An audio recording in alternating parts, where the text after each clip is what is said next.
अगर आप मुझसे वाइटनिंग नाइट क्रीम लेना चाहें, जो कि मैंने 2 तरह की बनाई है, एंटी एजिंग क्रीम है और इसके अलावा टीन एजर्स वाइटनिंग क्रीम है, जिसकी डिटेल मैं अपनी काफ़ी वीडियोस में दे चुकी हूँ। और अब मैंने अपनी डे वाइटनिंग क्रीम भी आप लोगों से इंट्रोड्यूस करवाई है, जो सन प्रोटेक्शन भी देती है और रंगत को भी निखारती है और स्किन से दाग धब्बों का भी खात्मा कर देती है।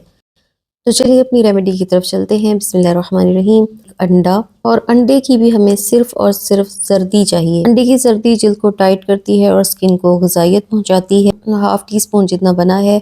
लीमू रंग को साफ करता है और स्किन को फ्रेश बना देता है। हनी यानी कि शहद खुश्की को ख़त्म करता है और चेहरे के ऊपर एक कुदरती चमक लेकर आता है। अब मैं ऐड करने लगी हूँ इसमें एलोवेरा जेल। ऐड मैंने किया है वो है बादाम का तेल, तो तकरीबन 1/2 टीस्पून जितना मैंने इसके अंदर बादाम का तेल ऐड कर दिया है। तो अब इसके अंदर जो मैं ऐड करने लगी हूँ वो हमारी स्किन को टाइट करता है। ये पाउडर खुले मसामों को बंद करता है और स्किन को यूथफुल लुक देता है, स्किन को टाइट करता है।